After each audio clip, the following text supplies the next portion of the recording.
Hi there, and welcome back to another YouTube Live. Today we are looking at Unit 3. So we are looking at our rocks and weathering unit.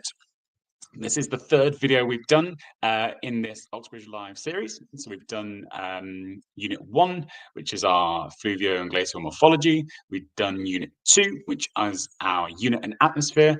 And then today we are looking at Unit 3, which is, as I say, rocks and weathering. So these lives all work in exactly the same way. Very helpfully, this unit is again divided into 4 little sections. So we're going to take about 10 minutes just to look through each section and answer a few exam questions at the end. And I'm going to give you some model answers as well that will help structure what you're planning and how you're revising for this course. Again, there is a chat function down below, so if you do have any questions throughout, feel free to drop them in there and we will answer them as we go, but I'll leave time for questions at the end as well if needed. As always, these videos are also uploaded to the Oxbridge site, so if you do need to go back and watch it at any point, then that is always an option too. So again, I hope you find this really useful. There's a lot of content to fit into 1 hour, so we're not necessarily teaching every single part of the course, but I am trying to cover every aspect of the syllabus and make you aware of the most important bits and some of the fundamental ideas that we need. Fantastic. So, as I said, this is our third unit. So this is rocks and weathering, probably one of the better units in my opinion, one of the nicer ones. We've got a lovely section here on plate tectonics, so the bread and butter of geography. So 3.1 is looking at plates and how they work and what happens at different types of boundaries. 3.2 looks specifically at weathering, so the different types of weathering and factors that affect the rate of weathering. And we also look at the Peltier diagram as well. We then look at 3.3 slope processes. So these are things that happen on slopes, namely the movement of sediment and the movement of water. And then finally, we look at how humans are impacting slopes, and we look at our lovely Hong Kong case study for our human impact. As always, I will try and point out specific examples that can be used as case study facts, but our major case study for this unit is that Hong Kong case study at the end. Fantastic. So starting off, we are looking at plate tectonics, their nature, how they're distributed, the types of plates we get, the types of boundaries we get, and what happens at each one. So first of all, remember our Earth is divided up into different sections. Now these sections run from the core all the way through to the crust. And we have lots of different sections. So first of all, if we start in the middle, we have our core. Now we can divide this into our inner and our outer core. The inner core is completely solid, made of minerals of iron and nickel, and because it is at the most center of the Earth, it is the hottest part. As we move further away, we get our outer core. This is kind of semi-liquid, molten style section of our core, which has iron and nickel again, and this is where we're creating our magnetic field for the Earth. Moving further out, we have our mantle. So again, a kind of semi-solid type of substance. So it moves, but it's still a solid, but it can move and form in different ways. And this is where we have our convection currents. This is the part of the Earth where our convection currents are set up, and they help the plate to move. Now, in A-level geography, we have a couple of extra terms. We have our asthenosphere.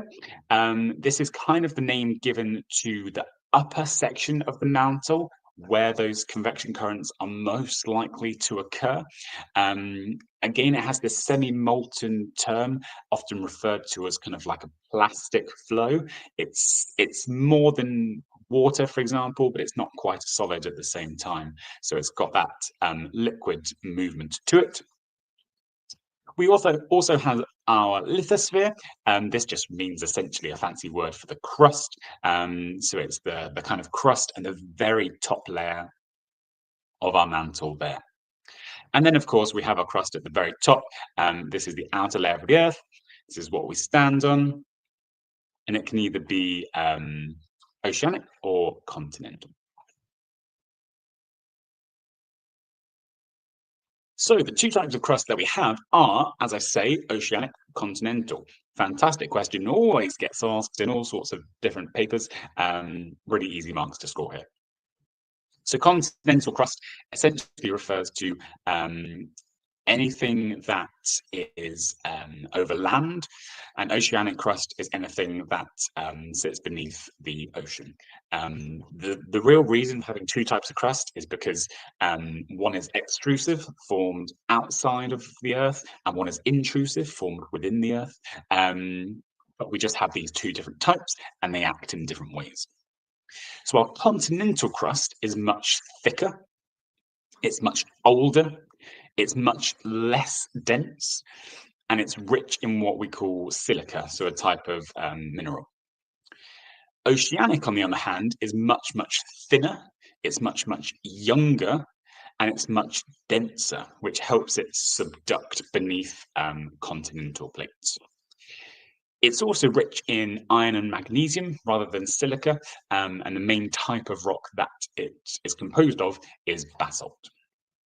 So those are the two main types of crust that we get, and they behave in slightly different ways. Now, beneath that crust, or we should say that that crust itself, is divided up into different sections. And these are what we call our tectonic plates.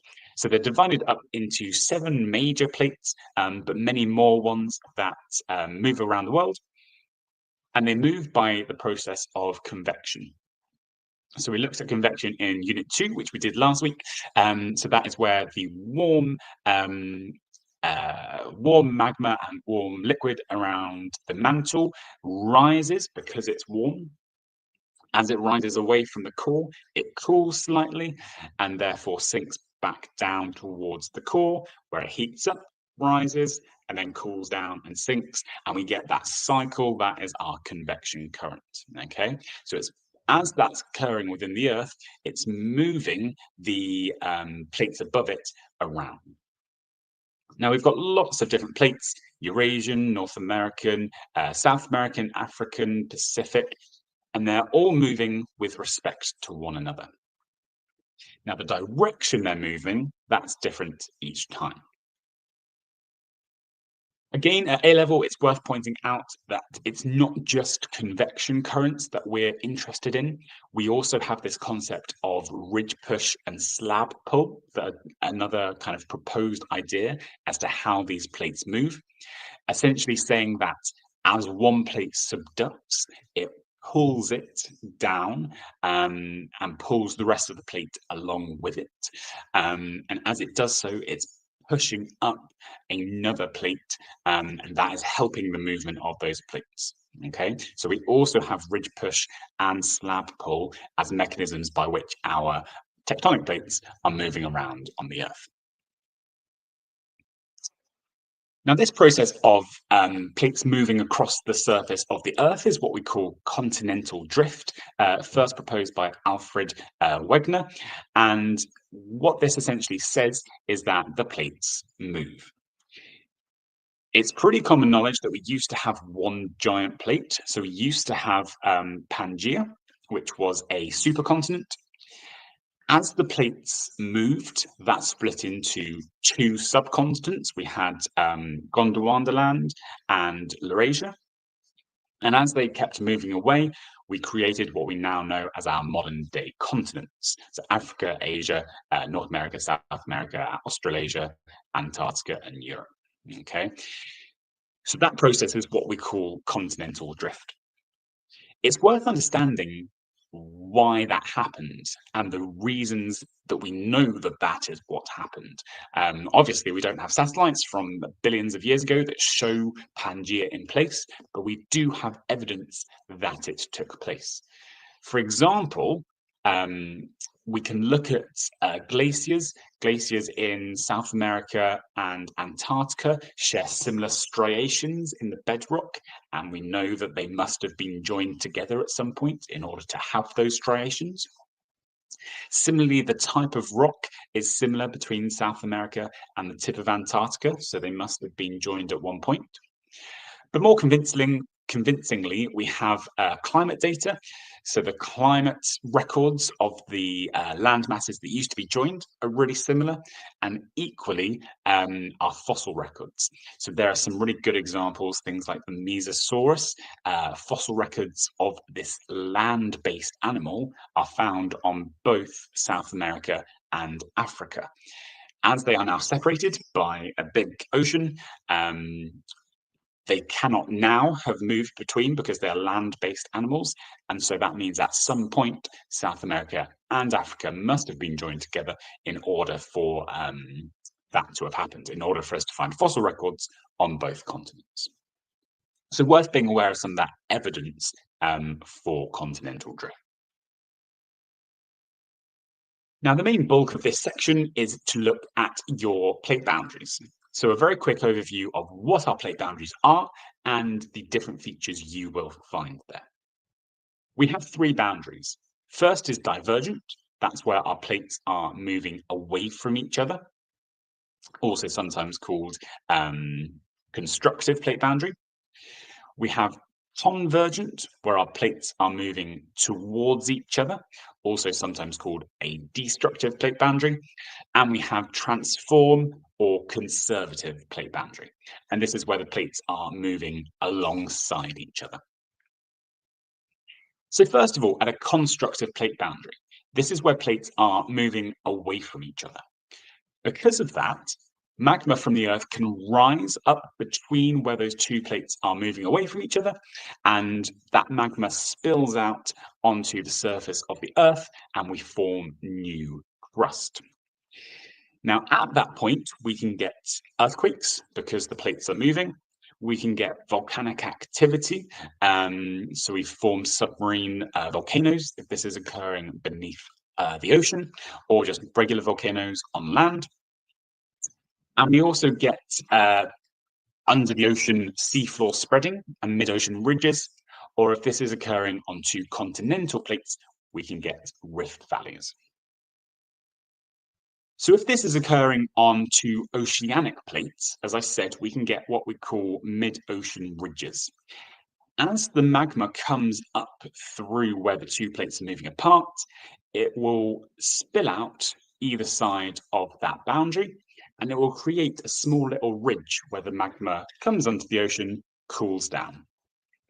We can see this ridge on that bottom image running all the way from Iceland down through the Atlantic. And so the most common example is what we call the mid-Atlantic ridge, okay? This ridge of land that runs through our planet. Now, when this is happening, we also get something called paleomagnetism, which we can see on the right-hand side here. And this is evidence for the process of seafloor spreading, the process of making a ridge and introducing new crust. Paleomagnetism just says that as the Earth's polarity is switched every 60,000 years, so is the direction of the magnetic minerals within that new crust that forms. So every 60,000 years, it flips, and we see that the minerals are aligned in a different way, either to north or to south. And over history, we can see an alternating bands of north-south polarity, and that's equal on either side of our constructive plate boundary, which shows us that seafloor spreading is occurring. Fantastic. So we can also have destructive plate boundaries. Now, destructive plate boundaries, these are where one plate, usually the denser of the two plates, subducts beneath a less dense plate. Subduction is just the process of a plate moving down into the asthenosphere. When it does so, that plate melts in what we call the Benioff zone. So that is the zone highlighted in red on the diagram where the two plates are meeting. As that happens, we get magma melting, we get earthquakes as friction builds up between the two plates and is suddenly released, and we also get the formation of volcanoes at that point as well. Now, we can get several different types of landforms forming here. So the first is an oceanic trench. That is where the oceanic plate collides with a continental plate. The oceanic plate subducts and it drags the plate really, really far down deep into the earth. As it's doing so, it's pulling it down. So we get a really, really deep trench at the bottom of the ocean. Really good examples are things like the Marianas Trench in the Pacific. Really, really common example. We can also get island arcs. Again, another common example is the Mariana Islands. Island arcs form when you have these volcanoes coming up underwater at destructive plate boundaries. That new land eventually reaches the surface of the ocean and forms a little island. As the plates continue to move over millions and millions of years, more land comes up and the island arc stretches out behind it, and we get these lovely chains of islands that are forming at destructive plate boundaries. We can also get what we call fold mountains. If we have two continental plates colliding, for example, in the Himalayas, the denser will still subduct, and we'll have synclines and anti-synclines, these meshing and molding of the two plates, and will force that land upwards as they collide, forming fold mountains. Example is the Himalayas, most common example. And the final type, conservative plate boundaries, these are the most straightforward. These occur when we have two plates moving in opposite directions past each other, like in the diagram, or if we have two plates moving the same direction, but at different speeds. Either of those have what we call conservative or transform boundaries. We have no subduction, no volcanic activity, but we do get earthquakes. Most common example here is the San Andreas Fault in California. That is an example of a conservative plate boundary where the San Andreas and Juan de Fuca plate are moving apart from each other, moving alongside each other, and we have that buildup of friction as that occurs. Now, the only other thing to mention just for this unit and this section is that we can get volcanic activity and earthquakes occurring away from plate boundaries. They're not exclusively occurring alongside plate boundaries. It's what we call intraplate activity.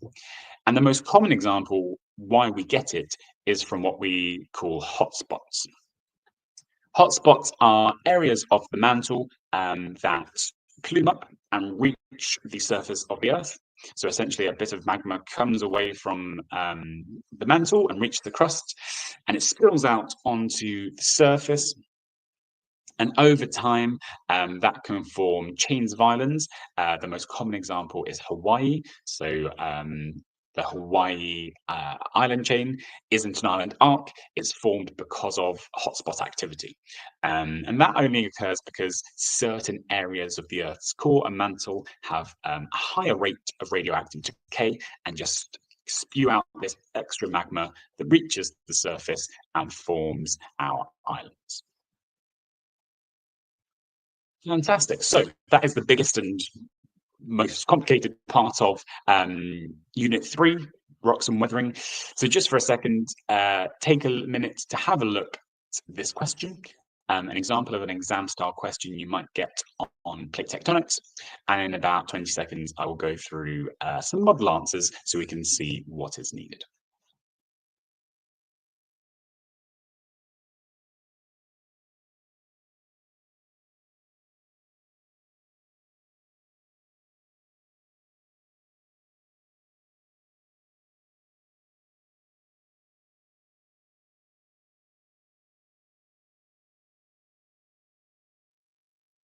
Fantastic. So let's have a look at what we could be asked here. Figure 3.1 shows the global distribution of plate boundaries and subduction zones. Name the type of plate boundary labeled Z. So in your diagram, what you have to do in a question like this is find Z. We look at what's happening. Okay, the plates are moving away from each other. So we know that must be a constructive or divergent plate boundary. B, describe the global distribution. It's a describe question. We don't want to give any geography. We don't want to give any explanation about anything that we know. We're just using the figure to say what we see. So, for example, subduction zones in figure 3.1 are mainly found around the Pacific Ring of Fire, occurring where plates converge but not where they diverge. There is a continuous zone along the eastern coast of East Asia and the Pacific Plate boundary, a smaller zone on the northwest coast of North America, and one along the western side of South America and the Nazca Plate. What's really important here is that we are using specific locations, using the figure, describing what we see, pointing out any trends, any anomalies, not explaining that subduction is a plate moving beneath another. We don't need that. Just say what you see. And C, explain how island arcs are formed. Volcanic island arcs form when two oceanic plates move towards each other. The denser plate is pushed beneath in subduction. This happens because of convection currents in the mantle that pull the plates together. As that subducting plate gets deeper, it melts in the Benioff zone, creates magma, and that rises up through the Earth's crust and erupts to form a series of volcanic islands. As the plate moves, those volcanic islands are left behind in a curved-like shape, which is our island arc. So hopefully that gives you a flavour of the questions that you might be expected to answer.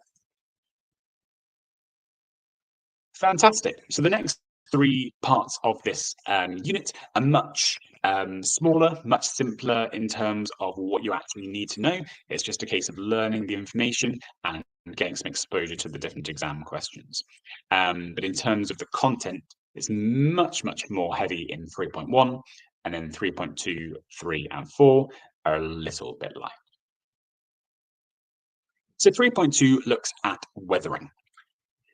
Now, weathering is essentially the weakening, breaking up, and disintegration of rocks that form the land surface and lie exposed to the weather elements in situ. What that means is it is weathering that occurs in situ, so in one place without any movement of rock being broken up and broken down. Okay, and we get three types of weathering that can happen to rocks. We can have chemical weathering, which is the breakdown of rock by chemical reactions.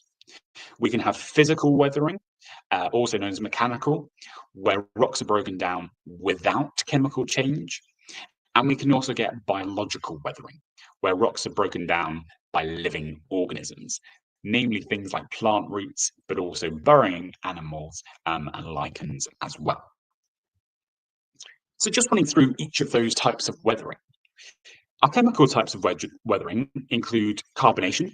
So this is a type of chemical weathering where rainwater naturally absorbs CO2 from the atmosphere as it falls, and that forms a weak acid. And that acid can become stronger when it reacts with some of the acids within the soil as well as dissolving calcium carbonate in rocks like limestone. And what that slightly acidic water can do is it can start to poke holes and break away at rocks. Hydrolysis is also a chemical weathering process where, again, acidic water reacts with the minerals within certain types of rocks. An example is minerals like feldspars in certain types of rocks being broken down into clay. And usually hydrolysis is more common in warmer climates. Usually Brazil, the tropics, is a much more common place where you'll see hydrolysis. Oxidation is a chemical process where minerals react with oxygen. So minerals in the rock react with oxygen over time, often both in the air and in the water. Rusting is a really common example when iron-rich rocks react with the air, and that causes them to go that reddy yellow color as they rust. But it's again a process of wearing them away. And again, we have hydrolysis, another really common example of chemical weathering. Now, physical or mechanical weathering is any weathering that occurs without a chemical reaction taking place. Exfoliation is a really common one. Occurs in places with really large swings in temperatures. So, for example, deserts that are hot in the day, cold at night. During the day, the rocks will expand as they're warm, and the outer layers of the rock will expand quicker than those inner layers. And at night, when the temperature falls, the rocks contract and those outer layers cool faster. And as you do that time and time again, it creates stress, pressure, and fractures on the rock. And they begin to peel away, kind of like layers of an onion. And eventually, the rock gets smaller and smaller and smaller. Equally, another one to do with temperature is what we call freeze-thaw weathering. This happens when temperatures move between 0 degrees. What can happen is when the temperature is warmer, water enters a rock. As the temperature moves below 0 degrees, that water freezes, it expands, that creates again pressures, fractures on the rocks.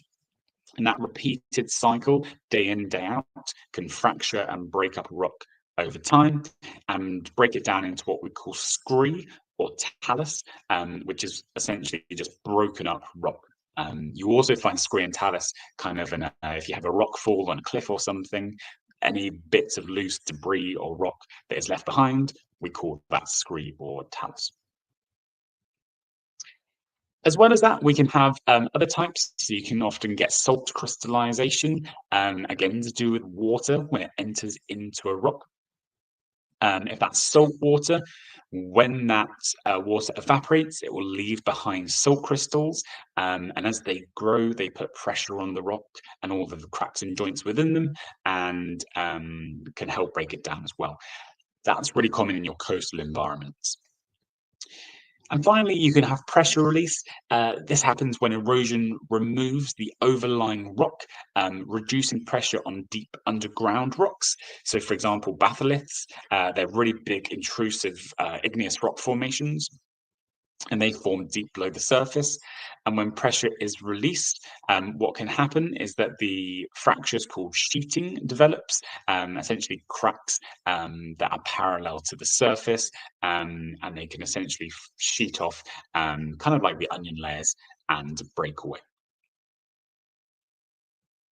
And the final one, really nice and simple, biological weathering. Essentially, any flora or fauna, plants or animals that can break up rock. Usually things like tree roots, but as I said, can also be burrowing animals, anything that kind of gets in there and breaks up the rock. Now we need to know our different factors that affect the rate of weathering. And there are lots of different ones, but you need to be able to describe each factor and kind of come to a decision on which is most important, if any.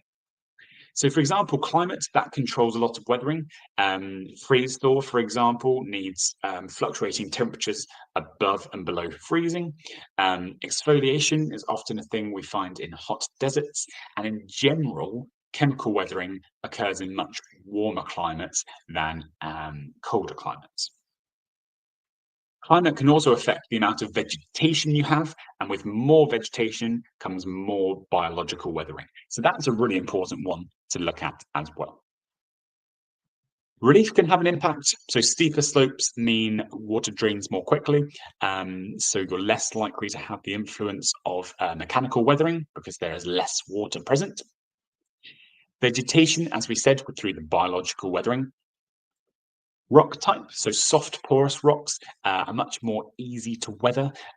Also depends on the joints that you have within the bedding of your rock. And finally, exposure. For example, out here in the desert, if you've got high winds and you're really exposed, you can get a lot more rain in, a lot harder rain as well as the winds pick up, and that can cause more weathering as well. So there are 5 different ways that weathering can be affected. Now, the final bit of this section is just to understand what the Peltier diagram is. This is essentially a diagram that shows how climate affects weathering, essentially. It bases it on precipitation and temperature and says that if you have a very wet place with very high temperatures, you get strong chemical weathering. As you reduce the temperature and rain, it's still chemical weathering, but it's less strong. And then as you move down to lower temperatures and lower precipitation, you get more physical or mechanical weathering. Um, Things like freeze thaw happening around 0 degrees. And also you don't need as much water for that to occur. So essentially, it's just showing you how weathering is zoned into different places depending on precipitation and temperature. Fantastic. Right, another 20 seconds. Have a little think of two factors which influence the rate of weathering.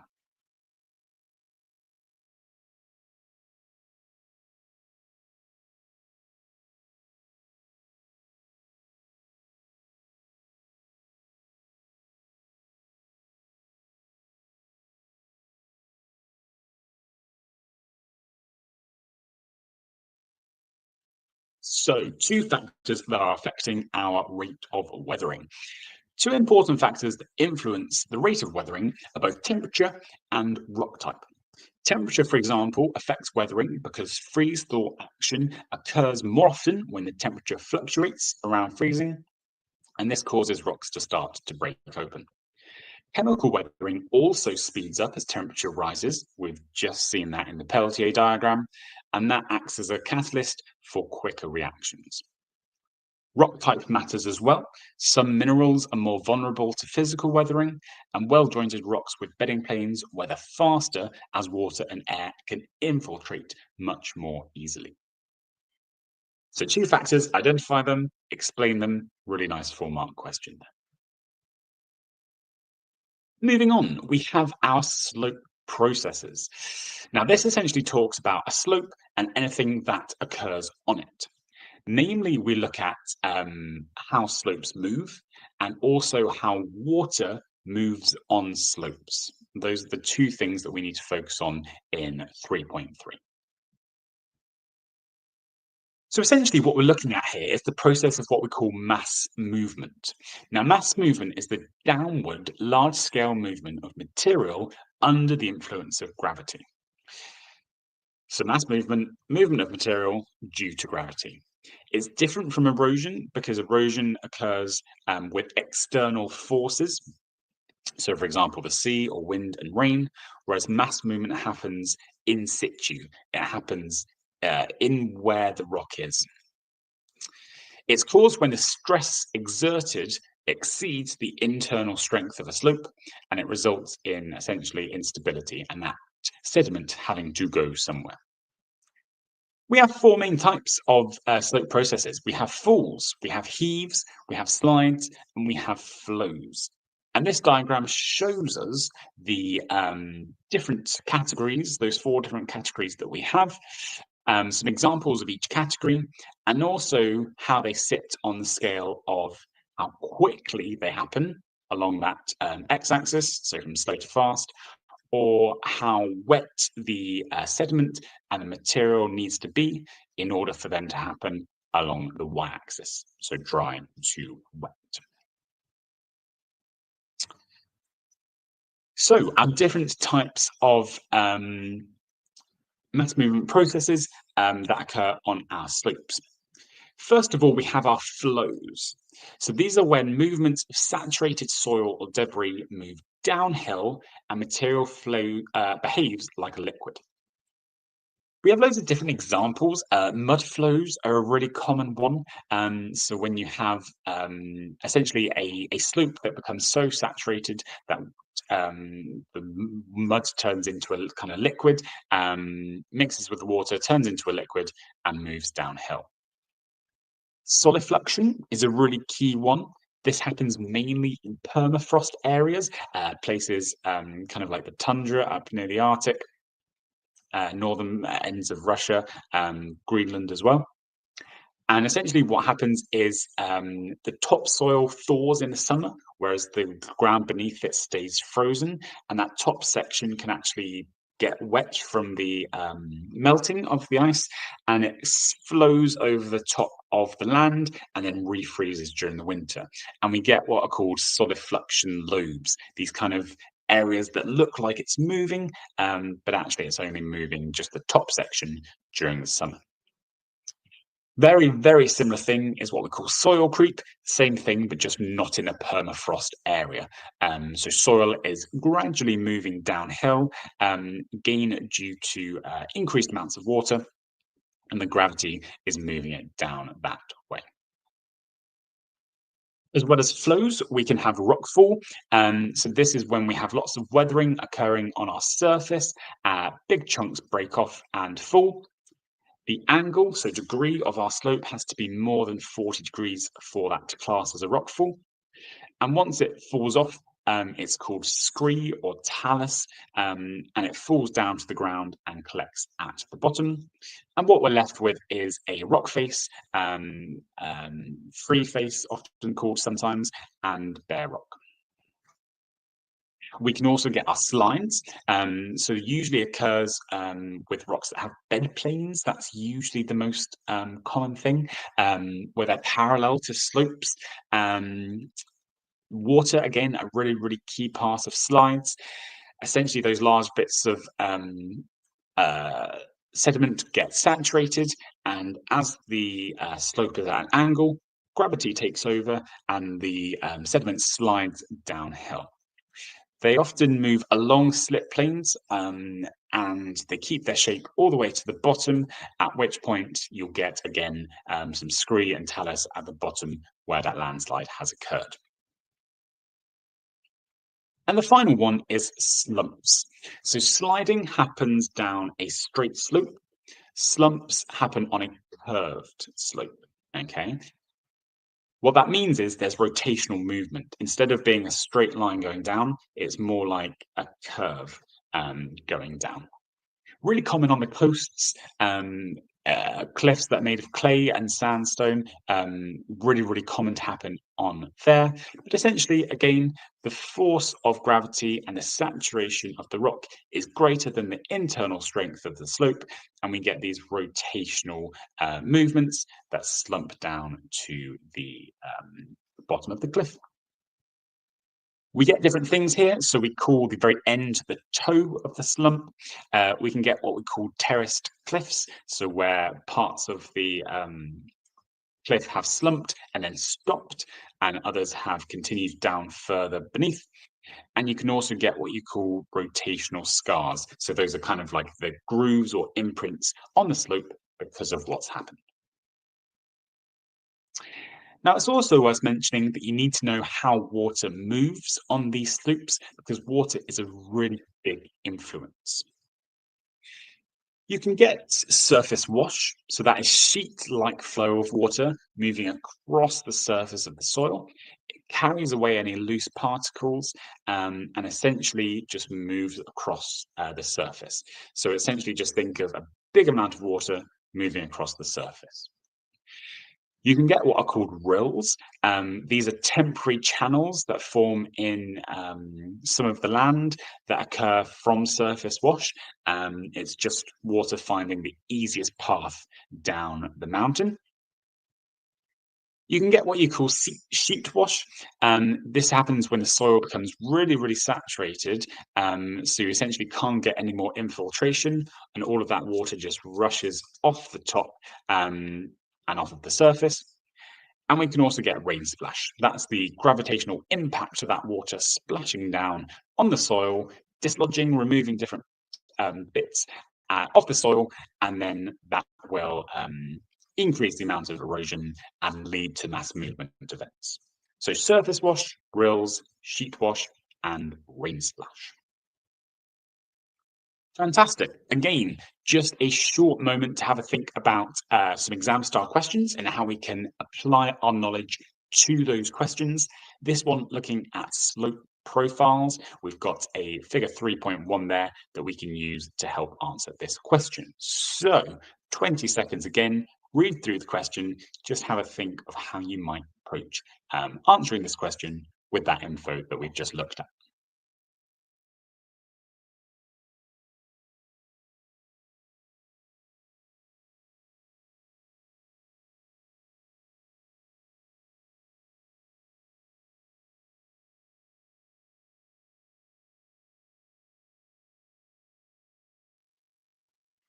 Fantastic. So, figure 3.1, name feature A. What's left behind is just the rock face. You could say bare rock or the free face that's left behind. And what's left at the bottom is our scree, it's our talus, it's our debris that's essentially fallen and collected at the bottom. Describe the formation of feature B. Well, feature B forms when pieces of rock break off from the steep rock face above due to weathering or to sliding. These broken rocks then collect at the bottom of the slope, creating a pile of scree. That pile settles at a stable angle, usually between 30 and 35 degrees, where the rock comes to rest without further sliding. And explain how water affects the movement of materials on slopes. Well, first, when that water soaks into the soil, it adds weight in the first place, and that increases the amount of stress pulling down on the slope. At the same time, water fills into the spaces within the rock, and that adds pressure. It can make it more fluid-like rather than solid, and because of that, we can get mud flows and landslides. Along weak bedding planes and layers, it can act as a lubricant, helping it to move along. But also remember that we can get our sheet wash, our rain splash that can further contribute to dislodging different particles. And that can lead to further weathering, rock falls, and essentially loosening of material that would eventually end up at the bottom of the cliff. So our final part of this topic is the human impact. What I've done for this section, because it's more case study based, is I've just created 3 summary slides that have all the information that we need in order to understand how humans impact slopes. And that's all we're looking at, the human impact on slope stability. So this is our human impact. How do we affect slopes? And these are the different ways we can do it. For example, from constructing roads, we have to cut into mountains, change the steep slides of the mountains and valleys, and that can make things more unstable if we're affecting the natural landscape. Also, the pressure from having heavy machinery, the vibrations from drilling into slopes can all cause slides or mass movement events. Farming techniques, so we change the land in order to farm. Deforestation, removing vegetation, that would help hold the soil together normally. If you remove that, you're more likely to get erosion, and you're also more likely to get rain splash, as that water can get to the surface much quicker. Flood controls, so building dams, that can influence our slopes. Urbanization, so building on slopes. Sometimes we change the profile of a slope in order to build houses. Mining and quarrying, we're always taking things from the land, again, digging in, removing things as we need to. And climate change, more CO2 in the atmosphere, that can increase the amount of weathering as well. So how can stability of slopes be increased? What can we do as humans to increase the stability of our slopes? Well, there are 4 main things that we need to know about. We need to know about pinning, netting, grading, and afforestation. Those are our strategies to reduce the human impact on slopes. So afforestation, that just means planting trees, again, increasing interception, reducing our surface runoff, and the roots of the trees can help bind the soil together on the slope, making it less likely to move. We can also do some pinning, essentially, very similar to netting as well. So we can actually put up these wire meshes around cliff faces or around slopes. What that does is it helps to give extra strength, hold the slope in place, and it also catches any debris that does fall off, so it doesn't have any impact on an urban area around it. And that can then be removed safely at a later date. We can also do soil nailing or rock bolting. This is essentially where you drill big nails into the cliff face, again, just adding extra strength to stop it from slumping or sliding down in a mass movement event. And we can also do what we call slope grading. So this is where you change the slope by either, most usually, taking a steep slope and making it more gentle so that there is less shear stress, less influence of gravity in order to impact on the slope. Now, all this comes together into our big case study of this unit, which is essentially looking at how urbanization has occurred in Hong Kong and the effect of that urbanization on mass movement events. Now, as a very brief overview, there is plenty of information in our Oxbridge notes, but as a brief overview, landslide is a problem in Hong Kong because it has a very wet climate, steep slopes, and it also has a very large urban area that landslides and mass movement events can impact on. That's got worse with the increasing population, and the hazard risk of mass movement events has increased over this time. What does Hong Kong therefore do to try and solve these issues? Well, they have man-made slopes, they have drainage systems in order to remove away excess water. They have hard covers over some of their exposed slopes to stop erosion from rain, stop that rain splash. Mulching, so they put in protective layers that support growth of vegetation. If you have more vegetation, more interception, and the roots can hold the slopes together. Rooting grass, again, another vegetation that they input to help bind and stabilize the slopes so that the influence of the water when it does rain is less. And also they've introduced this cool thing called fiber reinforced soils, essentially a synthetic soil that's a mix of polyester fibers and sand, clays and soils that strengthen natural ground. So they essentially are a synthetic soil that has more structure and more strength so it can withstand some of these events. Essentially what the government has done is they've actually said private owners are responsible for their bit of land, and they now need to follow a set of regulations in order to keep Hong Kong safe. And what the government have also done is created this huge drainage system throughout the city in order to increase the amount of water that's being removed from our slopes. Fantastic. So as one final question, looking at how humans affect slopes. So here we've got figure 3.1. These are showing some possible causes of slope instability. Using this figure, state one human activity which could cause slope instability.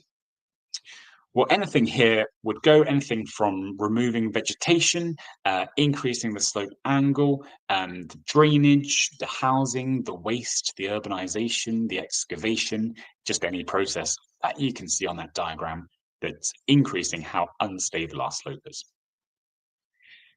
Explain how human activity stated in A could cause slope instability. So, for example, choose one of those things, for example, removing vegetation or deforestation, and explain it. So, removing vegetation causes slope instability because the roots that bind and hold the soil together are lost.